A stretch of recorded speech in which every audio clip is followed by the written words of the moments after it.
नमस्कार, मैं हूं शशिकांत और आप देख रहे हैं आइडियलाइज न्यूज। आइडियलाइज न्यूज के विशेष कार्यक्रम रूबरू में आप सभी सुधी दर्शक का स्वागत है। रूबरू हमारा प्रत्येक बुधवार को आने वाला कार्यक्रम है। रूबरू कार्यक्रम का उद्देश्य है हम वैसे व्यक्ति से आपको मुलाकात करवाएंगे जो व्यक्ति अपने प्रतिभा के लिए जाने तो जाते हैं लेकिन शहर में गुमनाम हो गए हैं। जो शहर में गुमनाम है वैसे व्यक्ति को मैं आपके पास लेकर के आऊँगा, आपसे रूबरू करवाऊँगा, उनके टैलेंट के विषय में आपको बताऊँगा। और ऐसे ही आज ये पहला रूबरू का पहला कार्यक्रम आपके बीच में प्रस्तुत करने जा रहा हूँ। और इस रूबरू के बीच में आज हमारे बीच पूर्णिया शहर के सुशील कलाकार जी हैं। ये पेशे से कलाकार हैं, पेंटिंग करते हैं। एक हाथ इनका छोटा है, भगवान का देन है ये, किंतु अपने कला में माहिर है। अपने कला में माहिर होने के बावजूद भी ये गुमनाम की ज़िंदगी जी रहे हैं। हालांकि हमारे पूर्णिया शहर में कलाकारों की कमी नहीं है और यहाँ पे पुरस्कार लेने वाले कलाकारों की भी कमी नहीं है। सिर्फ राष्ट्रीय स्तर ही नहीं, अंतर्राष्ट्रीय स्तर तक लोग पहचान बना चुके हैं। वास्तव में अगर देखा जाए तो अंतर्राष्ट्रीय पुरस्कार या राष्ट्रीय पुरस्कार के हकदार ये हैं, चूँकि उनसे भी ज़्यादा सीनियर हैं जिन्होंने अंतर्राष्ट्रीय स्तर पे पुरस्कार को ग्रहण कर लिया है या राष्ट्रीय स्तर पर पुरस्कार को ग्रहण कर लिया है और उनसे भी ज़्यादा प्रतिभाशाली हैं। तो आइए हम रूबरू होते हैं जाने माने, मैं इसलिए जाने माने कह रहा हूँ क्योंकि ये अपने कला में माहिर हैं। तो जाने माने कलाकार सुशील कलाकार से, सुशील कलाकार सर आपका बहुत बहुत स्वागत है हमारे आइडियलाइज न्यूज़ में। सर हालांकि बहुत बहुत धन्यवाद है सर, हालांकि मेरे नज़र में आप गुमनाम नहीं हैं, मेरे नज़र में आप एक्सपर्ट हैं, लेकिन शहर में आप गुमनाम हैं। तो सबसे पहले मैं चाहूँगा कि हमारे सुधी दर्शक को आप अपना परिचय दे दें संक्षिप्त में। मेरा नाम सुशील कलाकार हुआ। वैसे मैं अररिया डिस्ट्रिक्ट रानीगंज का रहने वाला हूँ, जहाँ रेणु जी का ही माटी कहा जाता है उसको भी। मैं 90 में वहाँ से कि उस क्षेत्र में कला का उस तरह का विकास नहीं हो पा रहा था, तो मैं वहाँ से पूर्णिया चले आया। मैं अपना कला को पैसे बनाया और ख़ास करके मैं ऑयल पेंटिंग, जिसको तेल चित्र कहते हैं, इसी पर ज़्यादा जोर दिया। वैसे पहले तो सिनेमा बैनर ये सब बनते थे, लेकिन ये फ्लैश विज्ञान के युग में फ्लैश आने पर हम लोग का थोड़ा नहीं बहुत बड़ा क्षति पहुंचाया है। फिर भी जो है अपना कला के क्षेत्र में विकास करो। कुछ लड़के सब भी ऐसे आते हैं जो रास्ता चलते टहलते निःशुल्क शिक्षा दे पाते हैं, हम उनको कहते हैं।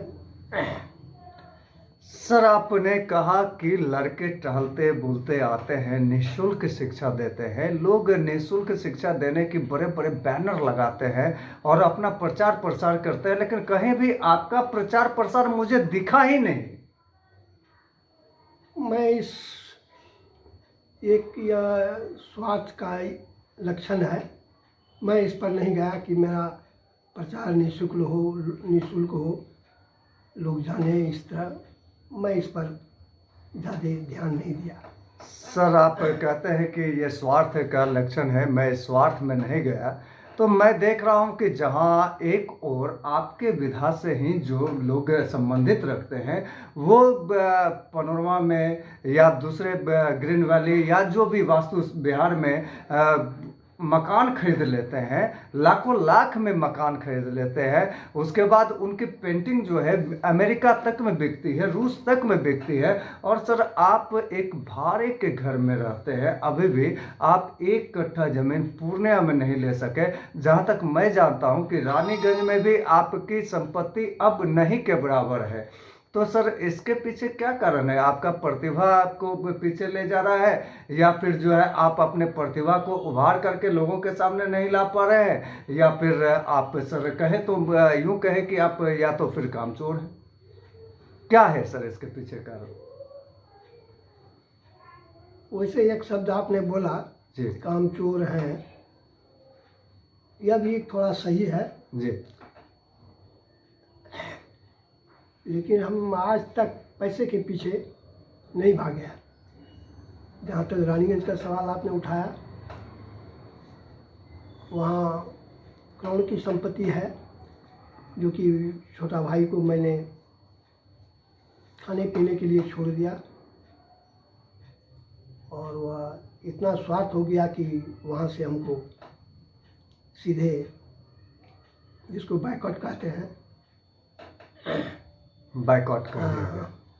कर दिया। लेकिन तो ये सुशील कलाकार जी है, ये सुशील कलाकार जी हैं। इनका कहना है कि मैं स्वार्थ की दुनिया में नहीं हूँ, और स्वार्थ नहीं रहने के वजह से इनको लोग बाइकआउट कर देते हैं। जैसे कि इन्होंने बताया कि इनके ही संपत्ति से इनको बाइकआउट कर दिया गया, जबकि इन्होंने ही स्व इच्छा अपने भाई को खाने पीने को दिया था, और वो खाने पीने में ऐसे व्यस्त हो गए, ऐसे मस्त हो गए कि इनको पस्त कर दिए, और ये पस्त हो गए। तो इनकी कहीं वहाँ ये नहीं रही। अब रही सवाल की पेंटिंग की, तो ये बहुत अच्छा पेंटिंग करते हैं। क्या क्या पेंटिंग करते हैं इनसे जानेंगे। लेकिन ये जो पेंटिंग करते हैं, पेंटिंग के माध्यम से भी इनकी पहचान धूमिल हो गई, कहिए यूं कहिए कि धूल जम गया। तो कारण ये नहीं कि इनमें प्रतिभा है, नहीं है। कारण ये नहीं कि ये कामचोर हैं, बल्कि ये मेहनती हैं। जहाँ तक मैं जानता हूँ इनको व्यक्तिगत रूप से, ये मेहनती हैं, दिन रात मेहनत करते हैं, परिवार को भी चलाते हैं। ये अकेला इन्होंने बेटी का विवाह किया और परिवार को पूरा चलाते हैं।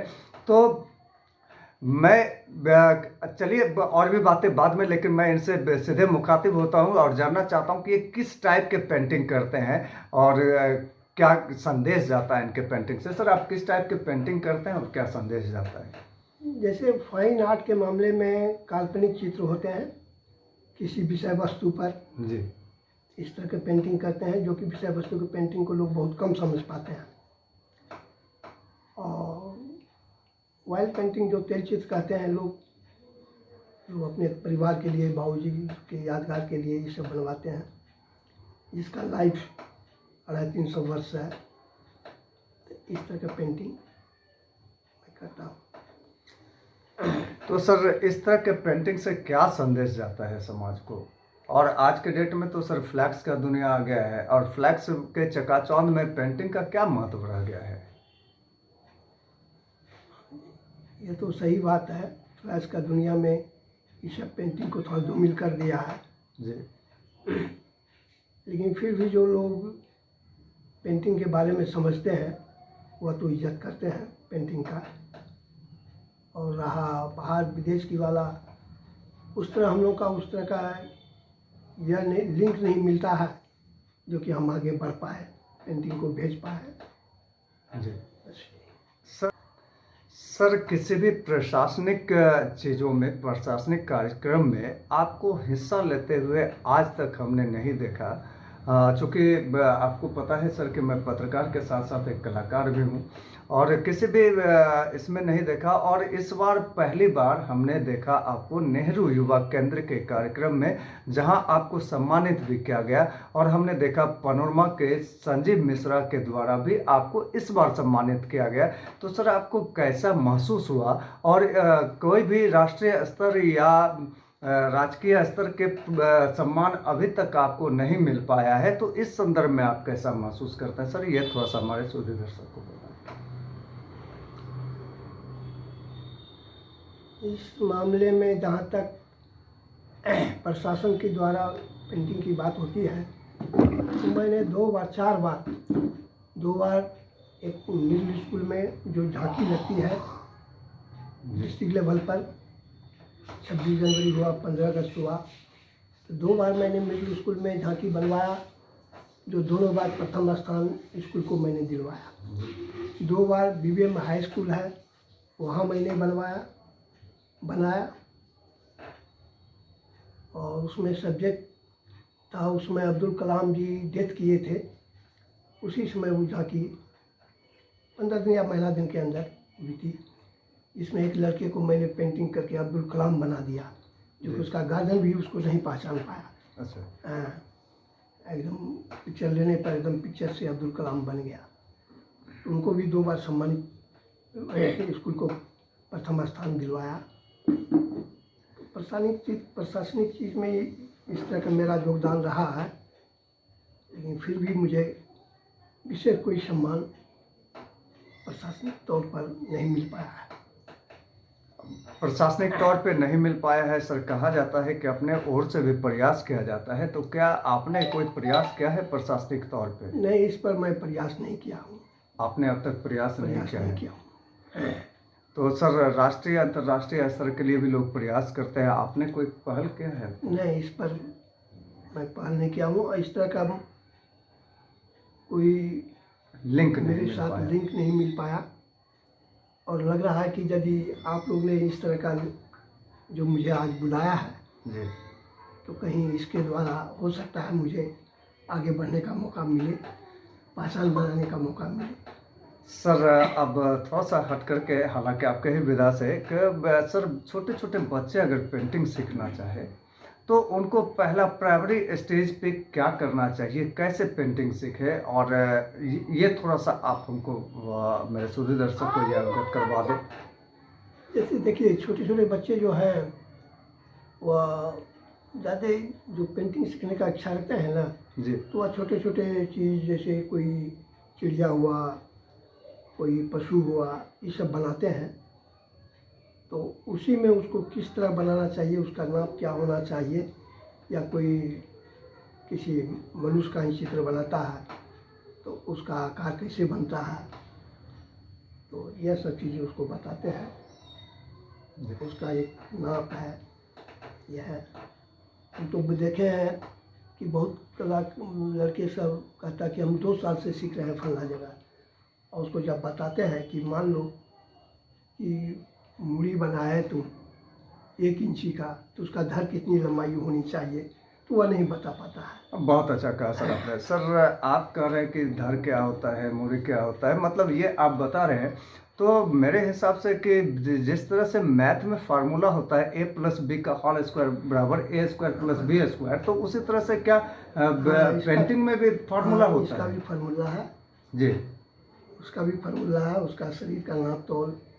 अच्छा, हाँ, तो यानी फार्मूला को पहले जानना होगा, फिर होगा। पेंटिंग को सीखना होगा। कलर में भी फार्मूला है अच्छा। कि कौन कलर बनाने से कितना उसका मात्रा दिया जाए, कितना परसेंटेज, तो कितना परसेंटेज दूसरा कलर दिया जाए, तो ये सब उसका फार्मूला है। तो सर आप कह रहे हैं कि कलर का फार्मूला होता है, तो सर एक छोटी सी एग्जांपल आप समझा सकते हैं क्या? जैसे लाल और पीला मिलाने से कौन सा कलर बन जाता है? वो ऑरेंज कलर होता है। अच्छा। तो तो उसमें भी यदि येलो का मात्रा ज़्यादा हो जाता है जी तो वो गोल्डन येलो हो जाता है। सर, रेड का मात्रा कम रहता है। मूलतः कितने कलर होते हैं और कितने कलर बनाए जा सकता मूलतः है? 6 कलर से ही हम लोग मूलतः 10-12 कलर का।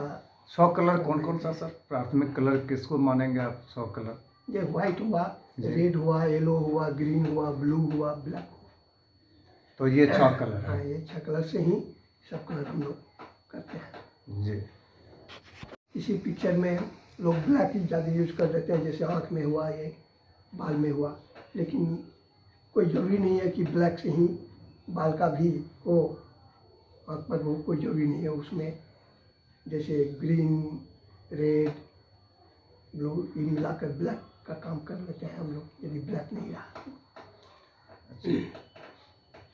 तो सर और क्या संदेश देना चाहेंगे आप हमारे चैनल के माध्यम से हमारे श्रोता दर्शक को, छोटे छोटे बच्चों को, जो बच्चे पेंटिंग के ओर अग्रसित हों, उनके लिए क्या संदेश देना चाहेंगे आप? छोटे छोटे बच्चे को संदेश तो यही देना चाहेंगे कि पहले वो पढ़ें, थोड़ा समय जैसे खेल कूद में लगाते हैं उसी में से बचाकर पेंटिंग की तरफ ध्यान दें थोड़ा, और सीखें। यदि उसको असुविधा होता है तो कोई अच्छे कलाकार से मिले, उनसे सलाह मशवरा करें। बस और क्या हम कहेंगे इस पर। तो चलते चलते मैं इनके विषय में ये कहना चाहूँगा कि ये किसी परिचय के मोहताज नहीं है। इन्होंने उठाया है कदम कला के क्षेत्र में, चाहे चलना पड़े इन्हें बालू के रेत में या रहना पड़े भूखा पेट, फिर भी नहीं हटाएंगे कदम, निरंतर चलते ही रहेंगे, जीवन भर चलते ही रहेंगे।